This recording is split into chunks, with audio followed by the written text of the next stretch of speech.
नमः संस्कृताय मित्रों, आप सभी का हमारे संस्कृत साहित्य नामक यूट्यूब चैनल में हार्दिक स्वागत है। जैसा कि आप लोग जानते हैं, हम लोग मनुस्मृति पढ़ रहे हैं। तो मनुस्मृति की उसी क्रम में हम लोगों ने पिछले पाठ में 80 कारिकाओं तक देखा। आज हम लोग उससे आगे की कारिकाएँ देखते हैं। तो आइए चलते हैं। तो ये कारिका आती है। तो यह जो कारिका है, इसमें जो गायत्री है उस गायत्री के बारे में बताया गया है। अर्थात त्रिपदा जो सावित्री है उस सावित्री की इसमें क्या की गई है, प्रशंसा की गई है। और प्रशंसा करते हुए इसमें कहते हैं कि ओंकार पूर्विकास तिस्रो महाव्याहृत तयो अव्ययाः त्रिपदा चैव सावित्री विज्ञेयं ब्राह्मणो मुखम। ठीक है। अर्थात यह जो ऋचा है, इसमें कह रहे हैं कि क्या कह रहे हैं कि ओंकार पूर्विकास तिस्रो। ठीक है, इस प्रकार से कह रहे हैं। तो उस सावित्री की इसमें क्या है, महिमा दिखलाते हैं इस कारिका में। तो कहते हैं कि ओंकार है पूर्व में जिसके ऐसी, ठीक है, और कभी नष्ट ना होने वाली तीनों महाव्याहृतियाँ और 3 पाद वाली जो है सावित्री है, तो वह है वेद का क्या है, मुख, उसको समझना चाहिए। ठीक है। वही कहा गया है कि ओंकार पूर्विकास तिस्रो, ओंकार पूर्विकास तिस्रो महाव्याहृतयो अव्ययाः अव्ययाहम तिस्रो व्याहृतयः, मतलब कि 3 जो महाव्याहृतियाँ हैं, ओम भू ओम भुवः ओम स्वः, ये, और जो कि कैसी है, अव्यय है। ठीक है। और जो गाय सावित्री वो कैसी है, त्रिपदा, अर्थात 3 पाद वाली है। तो इस प्रकार की जो सावित्री है वह उस सावित्री को विज्ञेयं ब्राह्मणो मुखम, अर्थात उस सावित्री को ब्राह्मण का अर्थात ब्रह्मा का क्या समझना चाहिए, मुख समझना चाहिए। इस प्रकार से इस कारिका में कहा है। पुनः एक बार देखते हैं। ओंकार पूर्विकास्तिस्रो महाव्याहृतयो अव्ययाः त्रिपदा चैव सावित्री विज्ञेयं ब्राह्मणो मुखम। ठीक है।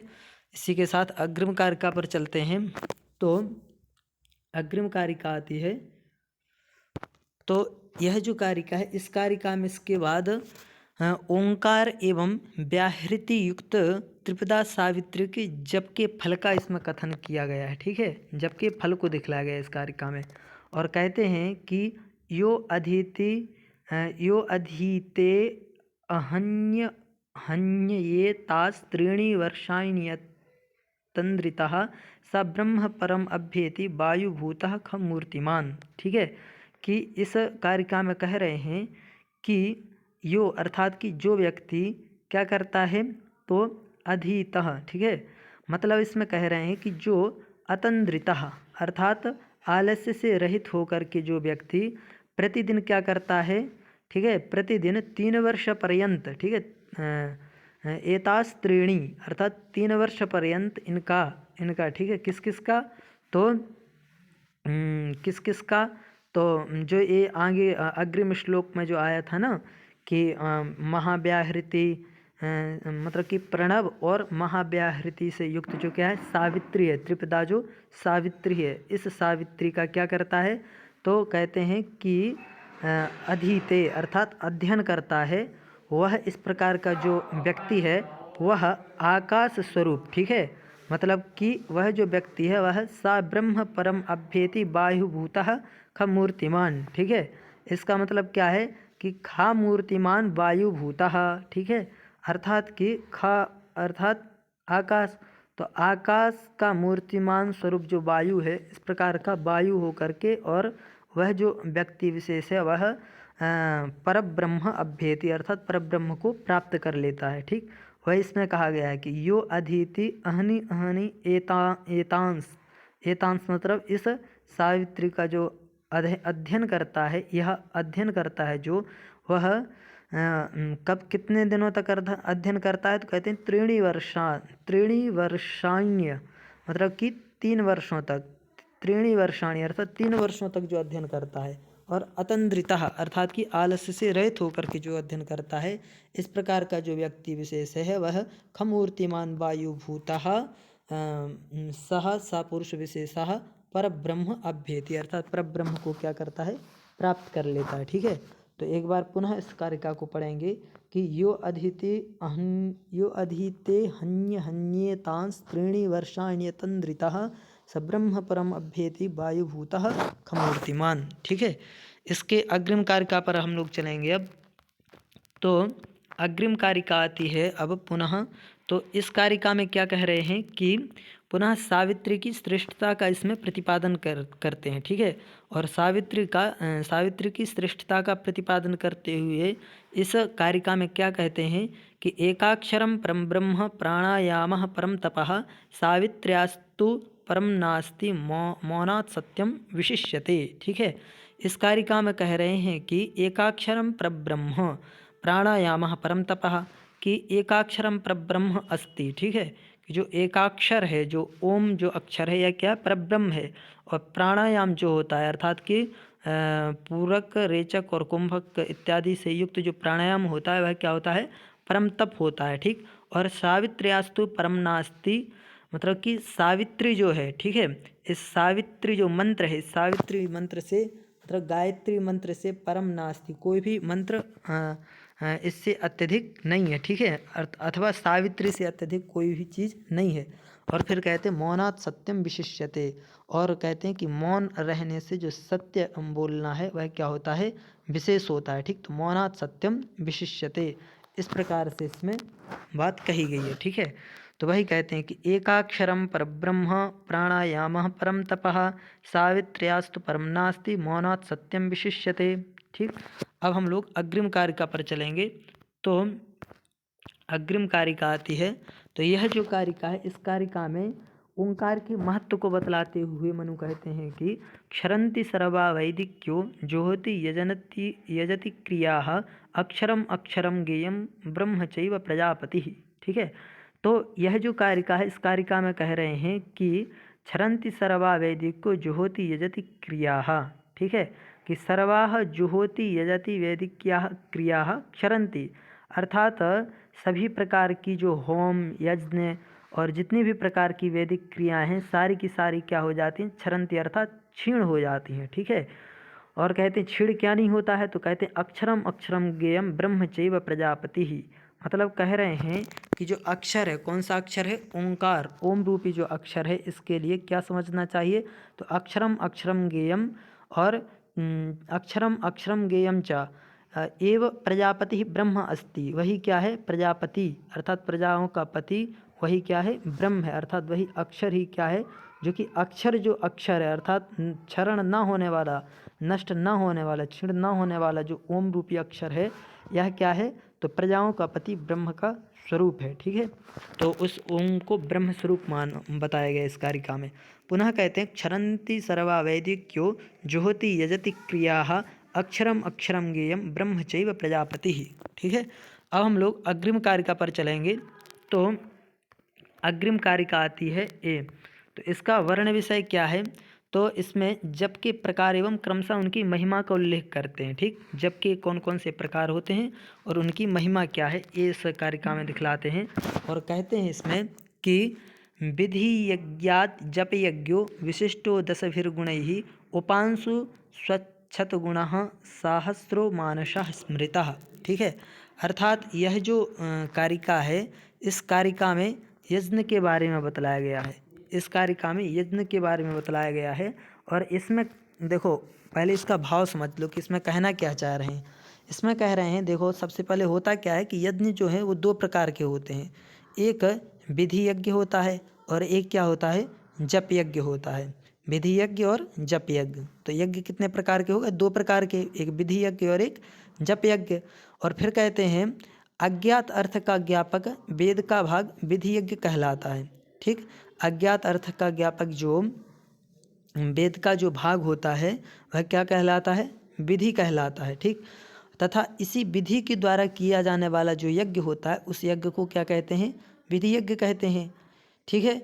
क्योंकि इस विधि के द्वारा उसकी क्या होती है, कर्तव्यता का ज्ञान होता है कि इस प्रकार से करना चाहिए, ठीक है। तो इसी विधि के द्वारा उसकी कर्तव्यता का ज्ञान होने के कारण इसी यज्ञ को क्या कहते हैं, विधि यज्ञ कहते हैं।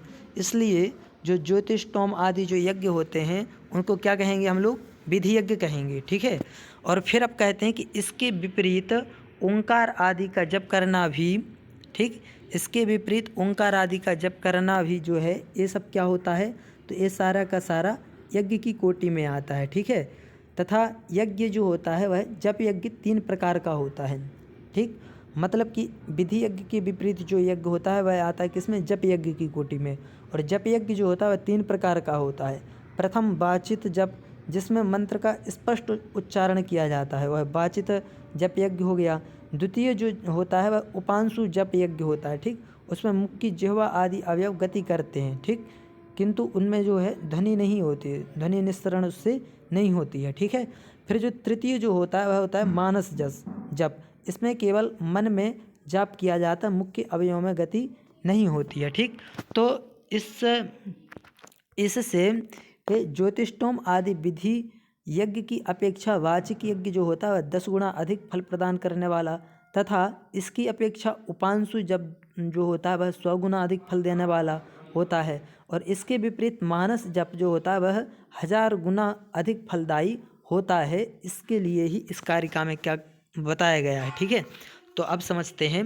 वही इस कारिका में कहा गया है कि विधि यज्ञात जप यज्ञो विशिष्टो 10 उपांशु स्याच्छत गुणः सहस्रो मानसा स्मृतः, कि विधि यज्ञात जप यज्ञः 10 विशिष्टः। ठीक है, और उपांशु सतगुणः स्यात् मानसः। ठीक है, उपांशु सतगुणः स्यात् मतलब कि उपांशु जो जप है वह विधि यज्ञ से 100 गुना अधिक होता है। ठीक, और मानसः जपः सहस्रः गुणैः विशिष्टः स्मृतः। ठीक है, अर्थात मानसिक जो जप होता है वह उपांशु जप से हजारों गुना अधिक होता है, इसलिए मानसिक जो जप है उसके लिए सर्वश्रेष्ठ माना गया है। ठीक है, इसलिए गायत्री मंत्र का मानसिक जो जप है उसको करने का क्या करना चाहिए, प्रयास करना चाहिए। ठीक, पुनः एक बार इस कारिका को पढ़ेंगे तो क्या इसमें है कि विधि यज्ञात जप यज्ञो विशिष्टो 10 गुणैः। ठीक, मतलब विधि यज्ञ से विशेष कौन सा यज्ञ हुआ, जप यज्ञ। ठीक, विधि यज्ञात जप यज्ञो विशिष्टो 10 गुणैः उपांशु स्यात् क्षतगुणः। ठीक, उपांशु स्यात् क्षतगुणः सहस्रो मानसः स्मृतः। ठीक, यदि प्रश्न बनाते हैं कि सबसे विशिष्ट जो जप है वो कौन सा जप माना जाता है, तो मानसिक जप माना जाता है। इस प्रकार से समझना चाहिए। ठीक, अब हम लोग अग्रिम कारिका पर चलेंगे। तो अग्रिम कारिका आती है ए। तो यह जो कारिका है इस कारिका में विधि यज्ञों की न्यून फल को दिखलाया गया है। ठीक, ऊपर की कारिका में भी यही दिखलाया गया है कि विधि यज्ञ न्यून होता है, मानसिक यज्ञ अधिक होता है। ठीक है, उसका फल अधिक होता है। तो यही कारिका भी ऊपर की कारिका की तरह ही फल को दिखला रही है, बता रही है। ठीक है, कथन करती है। तो ये कहती है कि ए पाक यज्ञाश्चत्वारो विधि यज्ञ समन्विताः सर्वे ते जप यज्ञस्य कलाम नारहन्ति षोडशीम। ठीक है, मतलब इसकी ऊपर वाली पंक्ति क्या कह रही है कि ए पाक यज्ञाश्चत्वारो विधि यज्ञ समन्विताः। तो इससे पता चल रहा है कि विधि यज्ञ जो होते हैं ये 4 प्रकार के होते हैं। ठीक है, और वो पाक यज्ञ इस नाम से जाने जाते हैं। ठीक, तो इसमें कहते हैं कि सर्वे ते अर्थात विधि यज्ञ के जो पाक यज्ञ है वो सारे के सारे जप यज्ञ से कलाम नारहंती षोडशीम, अर्थात जप यज्ञ की यदि 16 कलाएँ बन जाएं तो उसमें से 16वें कला की जो एक कला है उस एक कला को भी ये पाक यज्ञ एक कला के बराबर भी नहीं है। ठीक है, 16 कलाओं में से एक कला के बराबर भी नहीं है। इस प्रकार से इनकी न्यूनता दिखाते हैं विधि यज्ञों की। ठीक, तो हम लोग हाँ अन्वय देखिए, अन्वय इस कारिका का अन्वय देखिए। तो इसमें क्या है कि विधि यज्ञ समन्विताः ये 4 पाक यज्ञाः सन्ति ते सर्वे जप यज्ञ से षोडशीं कलां न अर्हन्ति, मतलब जप यज्ञ की वह 16वीं कला को भी प्राप्त नहीं करते हैं। तो श्लोक का अर्थ समझ गए कि ये पाक यज्ञाः 4 विधि यज्ञ समन्विताः सन्ति ते सर्वे ते जप यज्ञस्य षोडशीं कलां न अर्हन्ति, मतलब कि 16वीं कला को भी वे सब प्राप्त नहीं कर पाते हैं। ठीक, तो पिछले जो श्लोक आया है उसमें जो है एक नाम आया है, किसका नाम आया है कि पाक यज्ञ का नाम आया है कि पाक यज्ञ होता क्या है। ठीक, तो पाक यज्ञ कहते हैं कि देखिए वैश्वदेव होम, बलिकर्म तथा पितृकर्म, तर्पणादि तथा अतिथि भोजन, इन चारों को विधि यज्ञ की श्रेणी में माना गया है। ठीक, किस किस को, वैश्वदेव होम 1, बलिकर्म 2, पितृकर्म 3 और तर्पण आदि तथा अतिथि भोजन इत्यादि जो ये 4 कर्म हैं इनके लिए किस यज्ञ में माना गया है? तो विधि यज्ञ में माना गया है। ठीक, विधि यज्ञ में भी पाक यज्ञ कहते हैं इनको। ठीक, तो ये चारों पाक यज्ञ भी कहलाते हैं। ये सभी यज्ञ जप यज्ञ के 16वें हिस्से के महत्व के बराबर भी महत्व नहीं रखते हैं। ठीक है, उनके 16वें हिस्से के बराबर भी महत्व ये नहीं रखते हैं। अर्थात पाक यज्ञों की अपेक्षा व्यक्ति को अधिक फल प्राप्ति के लिए जप यज्ञ का आचरण करना चाहिए। ठीक है, वही इस कारिका में कहा गया है कि एपाक यज्ञा चत्वारो विधि यज्ञ समन्विताः सर्वे ते जप यज्ञ स कलाम नारहन्ति षोडशीम। ठीक, अब हम लोग आगे चलते हैं तो अग्रिम कारिका आती है। तो यह जो कारिका है इस कारिका में कह रहे हैं कि ब्राह्मण के लिए जप यज्ञ का निर्देश करते हुए कहते हैं कि जप्ये नैव तु संसिद्धेत ब्राह्मणो नात्र संशयः कुर्याद् अन्यन नवा कुर्यात् मैत्रो ब्राह्मण उच्यते। अर्थात इसमें कह रहे हैं कि जप्ये नैव तु संसिद्धेत ब्राह्मणो नात्र संशयः, मतलब कि ब्राह्मण हाँ ठीक है, और कुर्यादन्यत्र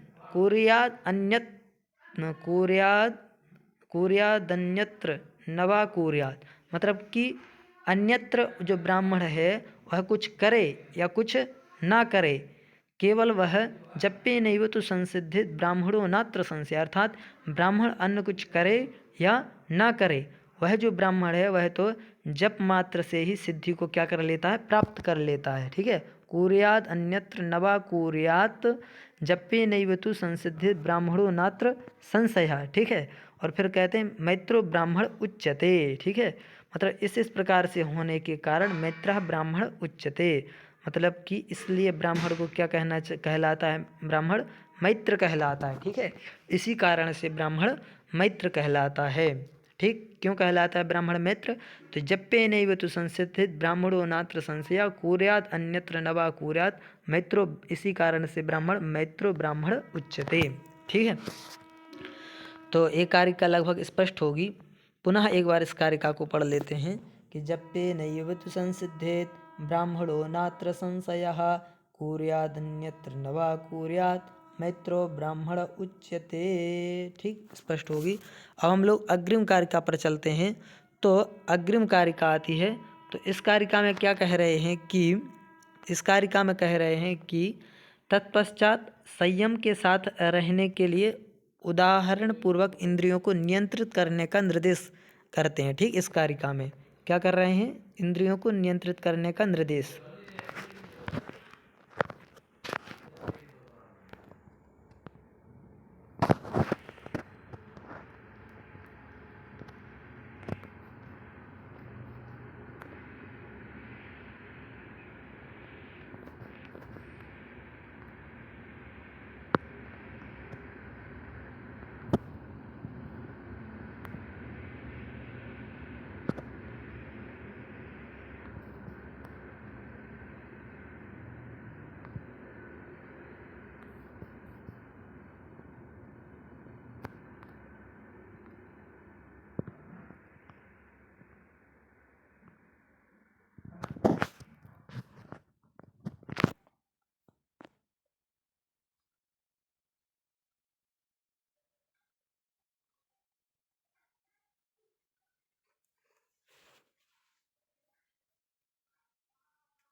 ठीक है मित्रों, तो यह जो कारिका है इस कारिका में क्या कर रहे हैं?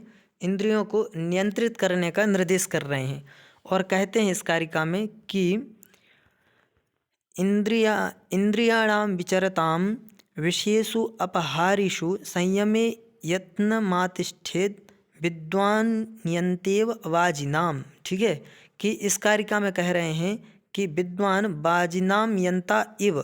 ठीक, कि जो विद्वान व्यक्ति है उस विद्वान व्यक्ति को क्या करना चाहिए, तो घोड़ों के सारथी के समान, ठीक जिस प्रकार से घोड़े का सारथी जो होता है वो अपने घोड़ों को क्या इधर उधर नहीं जाने देता है, ठीक गलत स्थान पर नहीं जाने देता है, अपने उसको घोड़ों को संयमित रखता है, उसी प्रकार से अपनी ओर से आकर्षित करने वाले विषयों में विचरण करने वाली इंद्रियों को संयत करने में यत्न करना चाहिए। ठीक है, वही इसमें कहा गया है कि इंद्रियाणाम विचरताम विषयेषु अपहारिषु, ठीक है, मतलब विषयों में, ठीक है, आकर्षित करने वाले विषयों में विचरताम अर्थात विचरित करने वाली इंद्रियों को क्या करना चाहिए, तो बाजीनाम यंता इव, मतलब कि बाजियों का जो यंता होता है, ठीक है, उसके समान क्या करना चाहिए, उनको संयम मतलब कि रोकना चाहिए। ठीक है, और यत्न मातिष्ठेत, विद्वान यत्न मातिष्ठेत मतलब यत्न पूर्वक क्या करना चाहिए, रोकना चाहिए। ठीक, वही कहा है कि इंद्रियाणाम विचरताम विषयेषु अपहारिषु संयमे यत्न मातिष्ठेत विद्वान यंता इव वाजिनाम, कि विद्वान वाजिनाम यंता इव अपहारिषु विषयेषु विचरताम इंद्रियाणाम, ठीक है, कि अपहृत कर ली गई हैं विषयों के द्वारा और उन विषयों में विचरित कर रही हैं जो इंद्रियां, उनको संयमे यत्नम आतिष्ठेत, मतलब कि संयम करने में यत्न करना चाहिए, यत्नम आतिष्ठेत।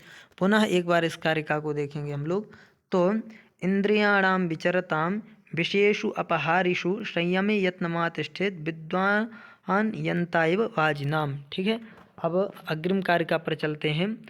तो अग्रिम कारिका आती है, तो यह जो कारिका इसमें एकादश इंद्रियों के कथन का उपक्रम करते हैं। ठीक, एकादश इंद्रियों के बारे में बतलाते हैं। वो कहते हैं कि एकादश इंद्रियाणि आहुर यानी पूर्वे मनीषिणः तानि सम्यक प्रवक्ष्यामि यथावद अनुपूर्वशः। ठीक है, मतलब अब देखो इंद्रियों के बारे में आप कहना चालू करते हैं, तो इसमें कहते हैं कि प्राचीन विद्वानों ने जिन 11 इंद्रियों को कहा उनको उचित पौर्वापर्य क्रम से ठीक प्रकार कहूँगा। ठीक है, वही कहते हैं कि एकादश इंद्रियाणि यानी आहु पूर्वे मनीषिणः, कि पूर्व में मनीषी जनों ने जो एकादश इंद्रियां कही थी उनके लिए आहु मतलब कहूँगा। ठीक, तानि सम्यक प्रवक्ष्यामि यथावत, मतलब कि यथाक्रम से तानि सर्वाणि इंद्रियाणि सम्यक रूपेण प्रवक्ष्यामि, ठीक है, आप सभी के सामने कहूँगा।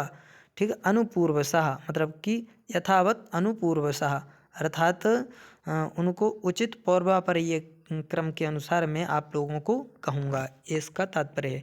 अग्रिम कारिका पर चलते हैं, तो अग्रिम कारिका आती है ये वाली। ठीक, इसका वर्ण विषय क्या है इस कारिका का, तो इसके पश्चात सर्वप्रथम नाम परिगणन करते हैं। ठीक, मतलब कि वह जो इंद्रियां हैं उनके केवल नाम गिनाते हैं इस कारिका में, और कहते हैं कि श्रोत्रम त्वक् चक्षुषी जिह्वा नासिका चैव पंचमी पायुपस्थम हस्तपादम वाक्पैव दशमी स्मृता, अर्थात कौन कौन सी इंद्रियां हैं, तो देखो गिना, श्रोत्रेंद्रिय, त्वक इंद्रिय, चक्षुरेंद्रिय, जिह्वा इंद्रिय, नासिका इंद्रिय। ठीक, तो ये 5 इंद्रिय हो गई। ठीक, और पायुपस्थ हस्तपाद, ठीक, पायुपस्थ हस्तपाद वाक।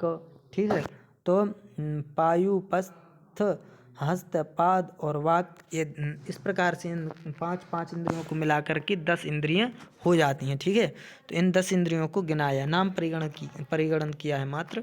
अब आगे चलते हैं, तो आगे इन इंद्रियों को बतलाते हैं इन्हीं के बारे में कि ज्ञानेंद्रिय कौन कौन सी हैं और कर्मेंद्रिय कौन कौन सी हैं। तो कहते हैं इस कारिका में कि बुद्धिन्द्रियाणि पंचैषां श्रोत्र दिन्य अनुपूर्वशः कर्मेंद्रियाणि पंचैषां वायवादीनि प्रचक्षते। ठीक है, मतलब कह रहे हैं कि बुद्धिन्द्रियाणि पंचैषां श्रोत्र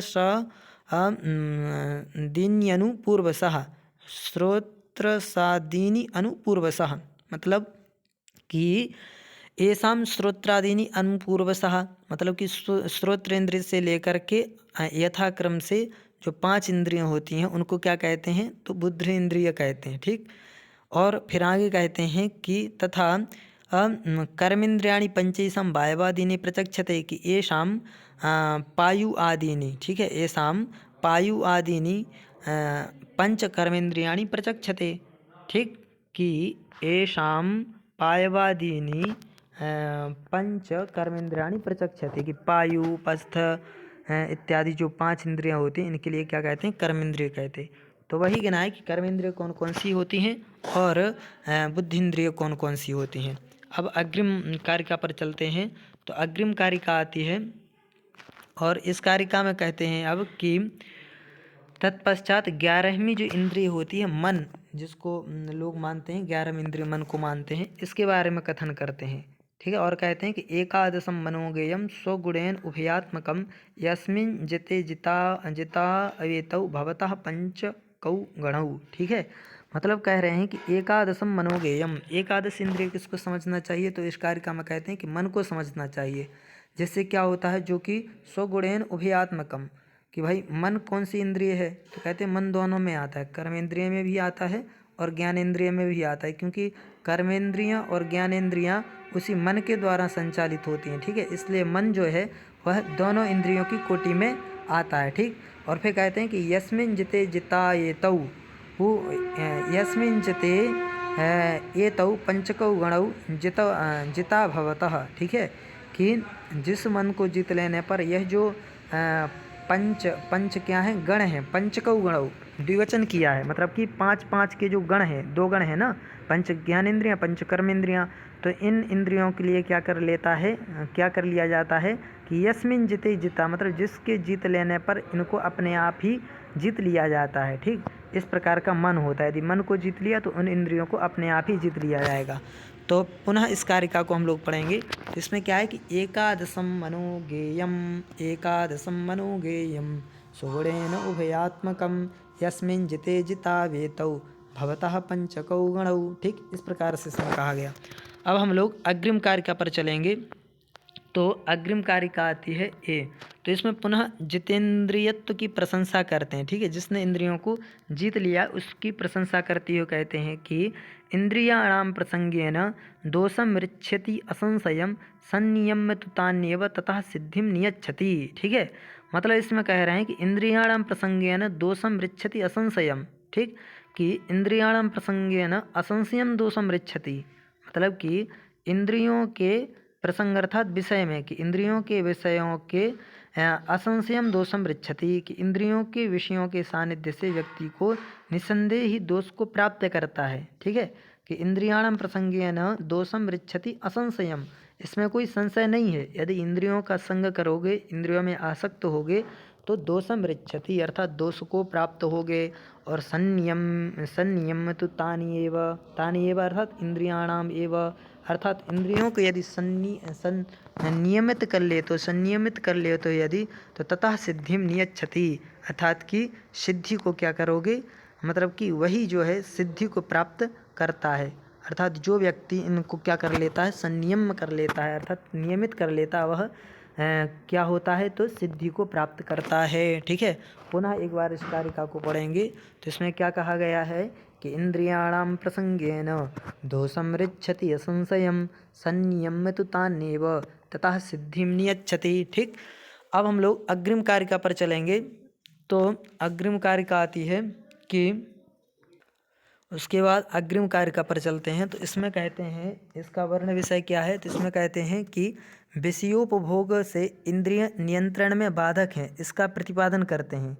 मतलब कि विषयों के उपभोग में इंद्रिय जो होती हैं, उनका इंद्रियों का नियंत्रण जो होता है वह क्या है, बाधक है। ठीक, तो इस प्रकार से कहते हैं कि नया तो कामः कामानाम उपभोगेन शाम्यति हविषा कृष्णवर्तमेव भूय एव अभिवर्धते। ठीक है, मतलब इसमें कहना चाह रहे हैं कि न जातु कामः कामानाम उपभोगेन शाम्यति, कि कामानाम उपभोगेन कामः जातु न शाम्यति, मतलब कि कामनाओं के उपभोग से इच्छा कभी भी शांत नहीं होती। अर्थात जितने भी बार कामनाओं का क्या करो, उपभोग करो, लेकिन जो इच्छा है वह इच्छा कभी भी शांत होने वाली नहीं है। इसलिए इसी को कहते हैं कि न जातु कामः कामानाम उपभोगेन शाम्यति।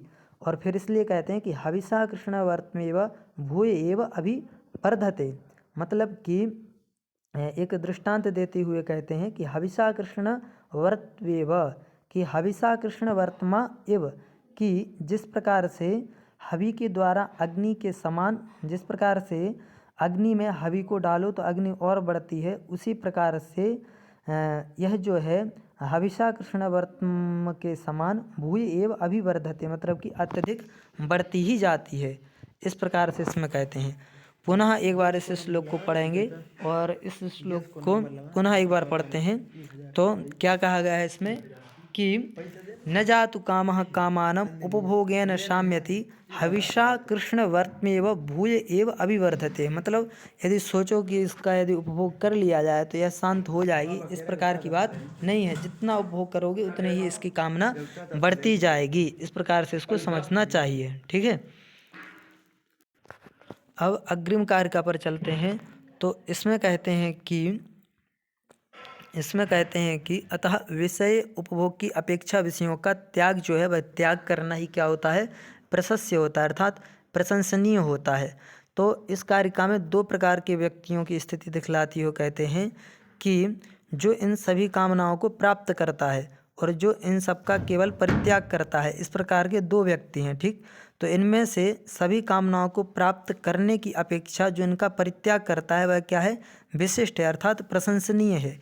वही कहते हैं कि यश्चैतान् प्राप्नुयात् सर्वान् यश्चैतान् केवलांस् त्यजेत प्रापणात् सर्वकामानं परित्यागो विशिष्यते, अर्थात यश्च एतान् प्राप्नुयात्, अर्थात एतान् कामान् यह व्यक्ति विशेषः प्राप्नुयात् और सर्वाणि, ठीक, और एतान केवलांश त्यजेत, अर्थात एतान कामान यह व्यक्ति विशेषः त्यजेत, अर्थात छोड़ता है। तो इन दोनों प्रकार के व्यक्तियों में से प्रापणात् सर्व कामानम, अर्थात जो सभी कामनाओं को प्राप्त करना चाहता है उसकी अपेक्षा परित्यागो विशिष्यते, अर्थात परित्याग करना ही क्या होता है, विशेष होता है, प्रशंसनीय होता है। ठीक है, इस प्रकार से कहा है। पुनः एक बार देखिए, यश्चैतान् प्राप्नुयात् सर्वान् एतान् प्राप्नुयात्, एतान् अर्थात एतान् सर्वान् कामान् यह व्यक्ति विशेषः प्राप्नुयात्, अथवा सर्वाणि एतान्, और पुनः एतान् केवलांश त्यजेत, मतलब कि एतान् सर्वान् कामान् यह त्यजेत। उभयोर्मध्ये परित्यागो विशिष्यते, अर्थात जो परित्याग करता है वह क्या होता है, विशेष होता है, प्रशंसनीय होता है। ठीक, वही कहा है, यश्चैतान् प्राप्नुयात् सर्वान् यश्चैतान् केवलांश त्यजेत प्रापणात् सर्वकामानां परित्यागो विशिष्यते। पुनः अब अग्रिम कारिका पर चलते हैं। तो अग्रिम कारिका आती है, इसका वर्ण विषय है कि इंद्रियों को विषयों के प्रति रोकने के उपायों का कथन करते हैं। ठीक, और उपायों का कथन करते हुए कहते हैं कि न तथैतानि शक्यन्ते संनियन्तुम् असेवया विषयेषु प्रजुष्टानि यथा ज्ञानेन नित्यतः।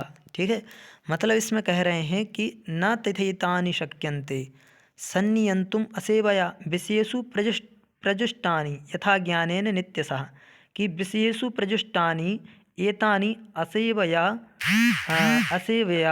मतलब कि इनका सेवन करने से विषयों में लगी हुई, विषयेषु प्रजुष्टानि अर्थात विषयों में लगी हुई इन इंद्रियों का सेवन न करने से उस प्रकार ठीक तरह नहीं रोका जा सकता है। ठीक, विषयेषु प्रजुष्टानि एतानि इंद्रियाणि असेवया तथा न संनियंतुम, अर्थात कि असेवया एतादृश क्रियया न संनियंतुम शक्यन्ते, यथा जिस प्रकार से नित्यतः ज्ञानेन, अर्थात नित्य प्रति ज्ञान के द्वारा जिस प्रकार से इनको नियंतुम शक्यते, अर्थात नियंत्रित किया जा सकता है।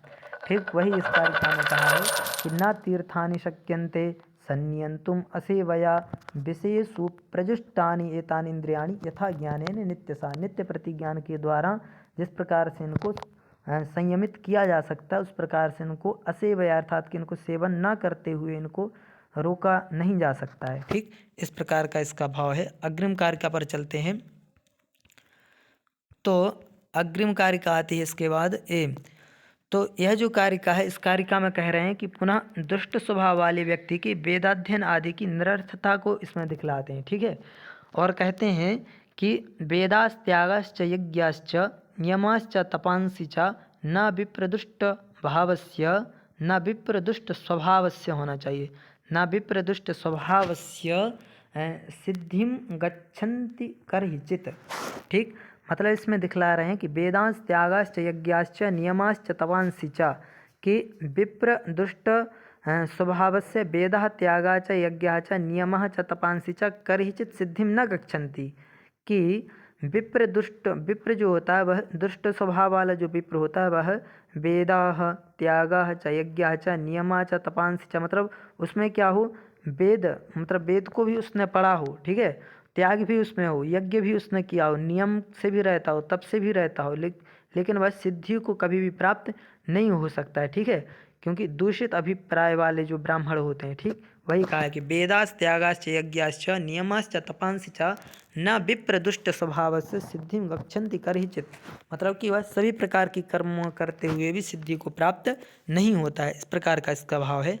अब अग्रिम कारिका पर चलेंगे तो अग्रिम कारिका आती है, तो इसमें कहते हैं कि जितेंद्रिय का स्वरूप बताते हुए हैं कि जितेंद्रिय व्यक्ति का स्वरूप किस प्रकार का होता है। तो कहते हैं कि श्रुत्वा स्पृष्टा च दृष्ट्वा च भुक्त्वा घ्रात्वा च यो नरः न हर्षति ग्लायति वा साविज्ञेयो जितेंद्रियः, मतलब कि श्रुत्वा अर्थात सुनते हुए, स्पृष्टवा अर्थात स्पर्श करते हुए, दृष्ट्वा देखते हुए, भुक्त्वा खाते हुए, घ्रात्वा अर्थात सूंघते हुए, च यो नरः जो नर अर्थात व्यक्ति विशेष, न हर्षति और ग्लायति वा, मतलब कि न हर्षति अर्थात अत्यधिक न प्रसन्नित होता है, न अत्यधिक हर्ष मतलब कि दुखी होता है, न ग्लायति वा, स विज्ञेय जितेंद्रिय, स जितेंद्रिय विज्ञेय अर्थात उसके लिए जितेंद्रिय समझना चाहिए, ठीक। पुनः एक बार पढ़ते हैं, श्रुत्वा स्पृष्टा च दृष्ट्वा च भुक्त्वा घ्रात्वा च यो नरः न हर्षति ग्लायति वा सा विज्ञेयो जितेंद्रियः, ठीक है। अब हम लोग अग्रिम कारिका पर चलते हैं, तो अग्रिम कारिका आती है यहाँ पर कि अग्रिम कारिका आती है 99 नंबर। तो इसमें अब कहते हैं इसका वर्ण विषय क्या है, जितेंद्रिय के लिए सभी इंद्रियों की पूर्ण संयम का निर्देश देती हो, कहते हैं, ठीक। जितेंद्रिय के लिए सभी इंद्रियों के पूर्ण संयम करने का निर्देश देते हैं कि इंद्रियाणाम तो सर्वेषाम यद्येकम छरत इंद्रियम, मतलब इंद्रियों को पूर्ण रूप से संयमित कर लेना चाहिए, एक भी इंद्रिय छूटनी नहीं चाहिए।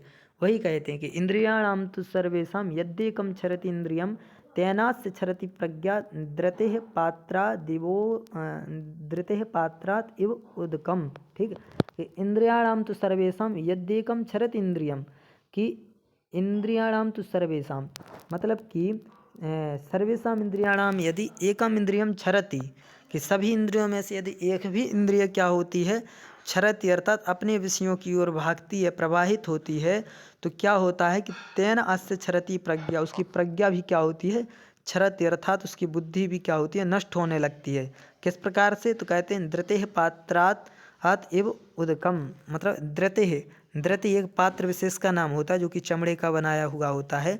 तो इस प्रकार के पात्र से जिस प्रकार से उदक अर्थात छिद्र होने के कारण उदक जिस प्रकार से निकलता रहता है, उसी प्रकार से उसकी प्रज्ञा, एक भी इंद्रिय के क्षरण होने से उसकी प्रज्ञा भी क्या हो जाती है, क्षरण होने लगती है, ठीक। इस प्रकार से इसमें कहा है। पुनः एक बार इस कारिका का उच्चारण करेंगे, तो कहते हैं कि इंद्रियाणाम तो सर्वेषां यद्येकं छरति इंद्रियं तेनास्य छरति प्रज्ञा धृतेः पात्रात् इव उदकम, धृतेः पात्रादिवोदकम, इस प्रकार से। अब अग्रिम और लास्ट कार्य का हम लोग देखते हैं, तो इसमें क्या कह रहे हैं कि मन के नियंत्रण से इंद्रियों को जीतकर व्यक्ति का सब कुछ प्राप्त कर सकता है, व्यक्ति सब कुछ प्राप्त किया जा सकता है व्यक्ति के द्वारा, ठीक। और कहते हैं कि बसे कृत्वा इंद्रिय ग्रामम संयम च मनस तथा सर्वान् संसाधयेत अर्थान अक्षणवन योग तस्तनुम, ठीक। मतलब कह रहे हैं कि इंद्रिय ग्रामम बसे कृत्वा, इंद्रियों का जो समूह है उसको अपने बस में कर करके, और मनः संयम्य अर्थात मन को भी संयमित करके, तो क्या होता है, तो सर्वान् संसाधित अर्थान अक्षणवन योग तस्तनु, मतलब कि फिर इस प्रकार से करके, और योगतः मतलब कि योग के द्वारा तनुम अर्थात अपने शरीर से, तनु अक्षणवन सर्वान अर्थान संसाधित अर्थात अपने शरीर, तनु अक्षणवन अर्थात शरीर को सुरक्षित रखता हुआ, अक्षणवन अर्थात सुरक्षित रखता हुआ जो व्यक्ति होता है वह व्यक्ति विशेष सर्वान संसाधित अर्थान अर्थात सभी अर्थों को, सभी सिद्धियों को क्या करता है, सर्वान संसाधित अर्थात प्राप्त कर लेता है। ठीक, तो इस प्रकार का इस कारिका का भाव है कि बसे कृत्वा इंद्रियग्राम संयम च मनस तथा सर्वान् सांसादेतर्थन अक्षणवन योग तस्तनुम। ठीक, इसी कारिका के साथ हम लोग अब पाठ को यहीं पर विश्राम देते हैं। आप सभी के लिए धैर्यपूर्वक सुनने के लिए बहुत बहुत धन्यवाद। जयतु संस्कृतम जयतु भारतम। नमः संस्कृताय।